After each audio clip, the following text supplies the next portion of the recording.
KPR sering dipromosikan seperti tiket liburan menuju Pulau Hidup Mapan. Di brosur terlihat memukau, cicilan katanya ringan, prosesnya dibuat seolah tanpa ribet, dan akhir ceritanya kamu tinggal manis, lalu tiba-tiba sudah punya properti berharga.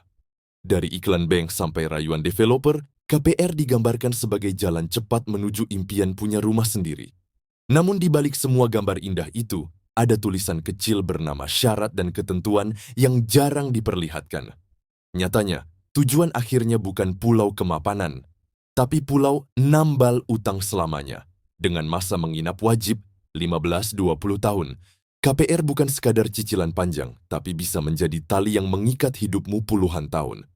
Banyak orang sadar setelah terlanjur terjerumus bahwa KPR memang membantu kepemilikan rumah, namun salah langkah sedikit bisa membuat finansial berantakan. Di video ini kita akan bongkar tuntas 5 tipu daya besar dalam skema KPR, supaya kamu tidak asal tanda tangan lalu menyesal seumur hidup. Yuk, pastikan kamu benar-benar paham apa yang kamu masuki.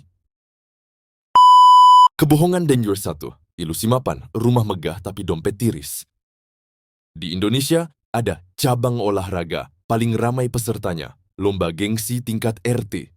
Medali emasnya, foto akad kredit rumah yang dipajang di media sosial. Di sini, rumah bukan lagi tempat berteduh, tapi simbol keberhasilan. Banyak orang memaksakan diri ambil KPR bukan karena kebutuhan mendesak, tapi karena tekanan lingkungan. Yang jadi wasit utama, seringkali calon mertua, belum punya rumah, gerikaf dianggap belum layak menikah, atau belum jadi pria sejati. Sementara banyak perempuan takut dipandang tidak serius kalau pasangannya belum punya hunian sendiri. Standar sosial ini terbentuk dari tradisi gengsi, bukan logika keuangan. Hasilnya, banyak orang nekat masuk KPR walau kondisi finansial masih rapuh. Mereka ambil utang puluhan tahun hanya demi menghindari cibiran. Dari luar terlihat makmur, rumah permanen, garasi ada. Tapi di balik pintu, hidup penuh tekanan. Mereka bekerja siang malam hanya untuk menjaga cicilan tetap berjalan. Masyarakat kita mudah tertipu visual, yang penting kelihatan sukses. Akhirnya banyak keluarga masuk ke golongan miskin gaya baru. Rumahnya bagus, tapi hidupnya sempit, tanpa ruang untuk bernapas. Lebih sedih lagi, karena punya rumah, mereka dianggap sudah tidak miskin di data statistik.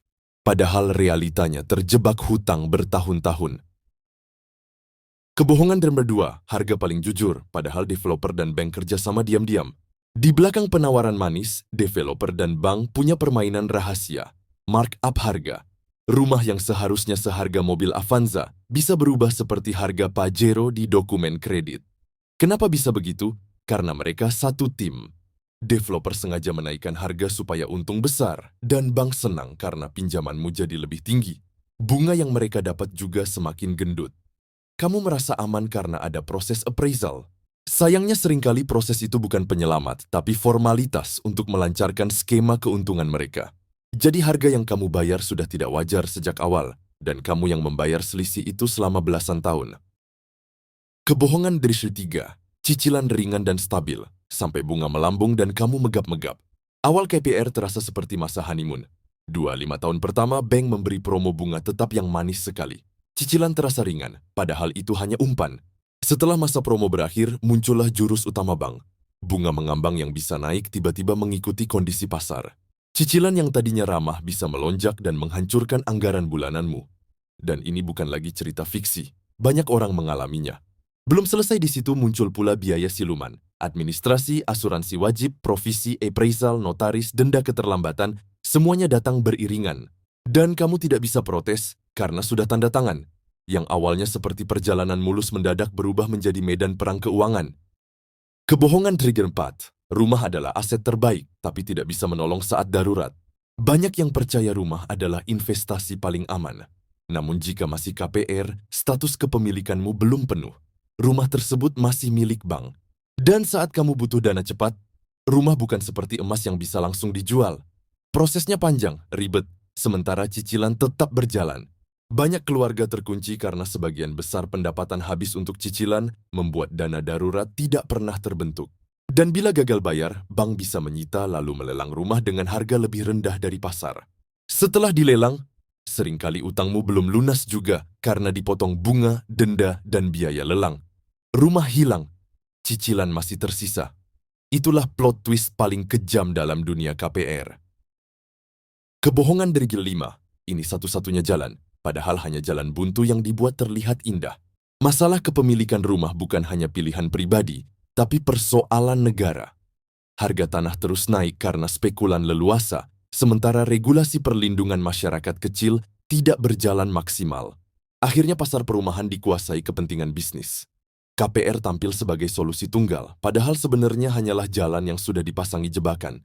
Begitu kamu tanda tangan akad, hidupmu berubah dari manusia bebas menjadi mesin cicilan. Seluruh keputusan hidupmu harus mempertimbangkan satu hal. Apakah bulan depan cicilan aman? Mau ganti karir? Mau mulai usaha? Mau istirahat karena burnout? KPR tidak peduli. Kamu tidak boleh gagal, tidak boleh sakit, tidak boleh menganggur. Kebebasan hidupmu tergadaikan untuk waktu yang sangat panjang. Lalu bagaimana supaya tidak tertipu? Dalam permainan yang tidak adil ini, strategi terbaik adalah tunda ikut main sampai kamu benar-benar siap. Panduan sederhana. 1. Naikkan penghasilan secara signifikan. Bergantung pada gaji pas-pasan, Saikon siap-siap sengsara. 2. Perang melawan gengsi. Rumah terjadi prioritas, berarti gaya hidup lain harus dikorbankan. 3. Turunkan ekspektasi hunian. Mulai dari yang kecil atau di wilayah yang lebih terjangkau dulu tidak masalah. 4. Bersabar untuk DP besar. Lebih aman menunggu daripada terjebak cicilan puluhan tahun tanpa ruang bernafas. Karena kemenangan sejati bukan sekadar punya sertifikat rumah, tapi memiliki kebebasan untuk hidup tanpa diperbudak cicilan.